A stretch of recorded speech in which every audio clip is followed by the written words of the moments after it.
Hello दोस्तों, हमारे इस यूट्यूब चैनल पर आप सभी को मोस्ट वेलकम है। दोस्तों, इस वीडियो बनाने का उद्देश्य यही है कि जो आप इंटर लेवल में आप गलती किए थे, बीएसएससी का जो अप्लाई किए थे वहाँ पे कुछ गलती हो गया था।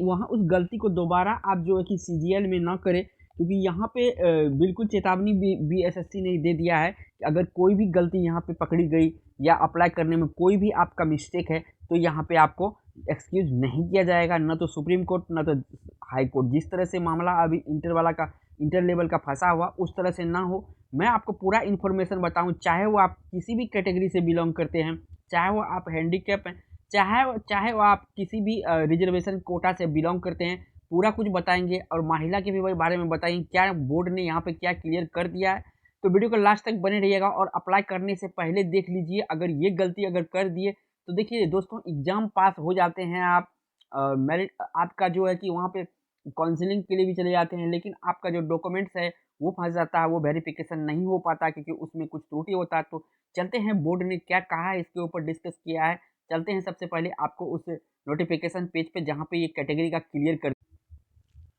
इस यहाँ पे जो मैं बताऊंगा ये ऑफिशियल है और ये आपको जो है कि लगभग में ये 8 पेज में है। और अप्लाई से पहले आपको एक बार ज़रूर ध्यान देना है, अप्लाई करने से पहले ये आपका जो है कि ये पेपर होना चाहिए। किसी भी कैटेगरी से, रिजर्व कैटेगरी से आप बिलोंग करते हैं तो ये वीडियो आपके लिए मस्ट इंपॉर्टेंट है।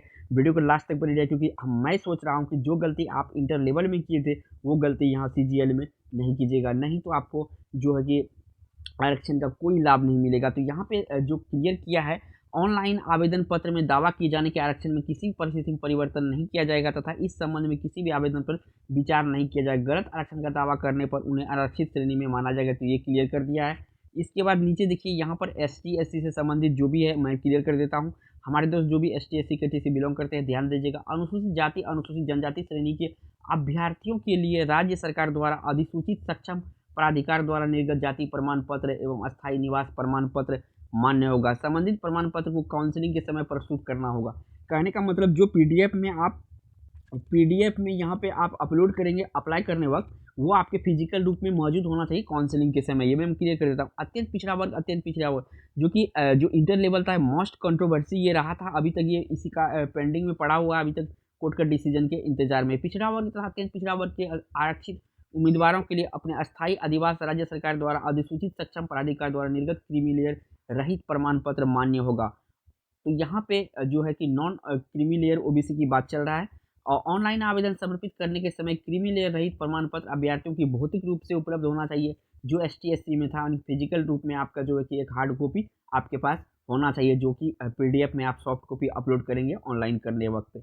उसके बाद तिथि, जिसकी निर्गत संख्या तिथि सहित ऑनलाइन आवेदन की निर्दिष्ट कॉलम में अंकित करना होगा। पिछड़ा वर्ग, अत्यंत पिछड़ा वर्ग श्रेणी के अभ्यर्थियों के द्वारा आवेदन में अंकित क्रीमी लेयर रहित प्रमाण पत्र को काउंसलिंग के समय मूल प्रस्तुत करना आवश्यक होगा। 1 वर्ष से अधिक पुराना क्रीमी लेयर रहित प्रमाण पत्र की स्थिति में विहित प्रपत्र जो है ये आपका दिया हुआ ये प्रपत्र ये भरना, घोषणा समर्पित करना होगा। काउंसलिंग के समय उक्त प्रमाण पत्र स्व घोषणा पत्र समर्पित नहीं करने पर अभ्यर्थी को आरक्षण से लाभ नहीं होगा। तो यहाँ अनरिजर्व कैटेगरी में रखेगा। उसके बाद देखिए, आरक्षण दावा करने पर वाली विविध महिलाओं के लिए, ये महिला जो हमारे फीमेल कैंडिडेट हमसे जुड़े हुए हैं उनके लिए ये खास करके है।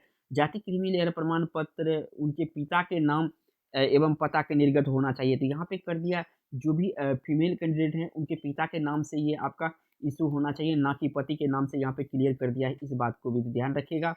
और उसके बाद सामान्य प्रशासन विभाग ज्ञापन संख्या 16/1/44 दिनांक 28/11/12 के आलोक में नियुक्ति प्रोन्नति नामांकन की जारी प्रक्रिया के बीच आरक्षण कोटि में सुधार बदलाव नहीं किया जा सकता। अतः प्रारंभिक परीक्षा के लिए ऑनलाइन आवेदन प्राप्त करने की अंतिम तिथि तक जो अभ्यर्थी जिस आरक्षण श्रेणी में होंगे वही मान्य होगा।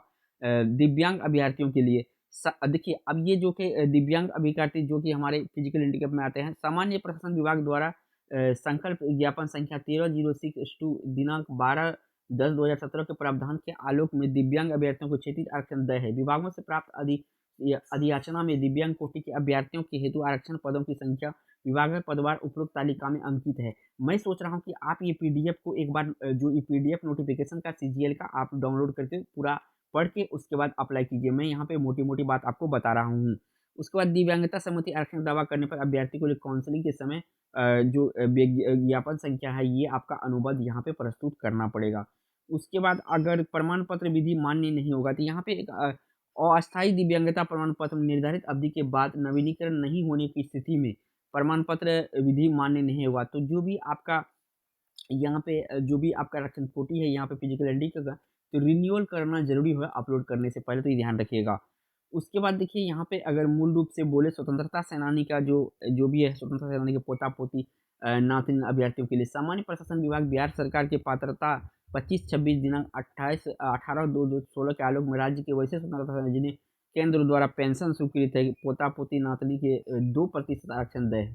ऐसे अभ्यर्थियों के लिए कर्णांकित रिक्तियों की संख्या तालिका में अंकित है, मतलब जो भी तालिका दिया हुआ आरक्षित गैर आरक्षित वर्ग में की जाएगी, यानी कि अगर ये आप नहीं कर पाते हैं तो ऐसे आरक्षण का दावा करने वाले अभ्यर्थियों के पास आवेदन करते समय गृह जिला के जिला अधिकारी या उनके द्वारा अधिकृत पदाधिकारी का हस्ताक्षर के निर्गत के सामान्य प्रशासन विभाग के और 11/6/2087 दिनांक 30/8/6 के साथ संग्रहण विहित प्रपत्र में भूतपूर्व स्वतंत्रता सेनानी का पोता पोती नाती नातिन होना चाहिए। तो दोस्तों ये जो है ये आपको बिल्कुल क्लियर होना चाहिए। अगर आपको जो है कि ST SC OBC जो भी नॉन क्रीमी लेयर बनाना है वो आप बना लीजिए, क्योंकि अभी समय बाकी है। 17 मई को लास्ट अप्लाई है, तो ध्यान रखिएगा विशेष करके, क्योंकि अगर आरक्षण का लाभ लेना है तो ये इतने इंपॉर्टेंट सावधानी बरतते हुए आप जो है कि ये डॉक्यूमेंट्स बना के तब अपलोड कीजिएगा। तो दोस्तों इस वीडियो में इतना ही। अगर कोई भी आपका बिहार CGL से क्वेरी है, अप्लाई करने से कोई भी दिक्कत आ रहा है तो हमें कमेंट कीजिए, हम आपको कमेंट का रिप्लाई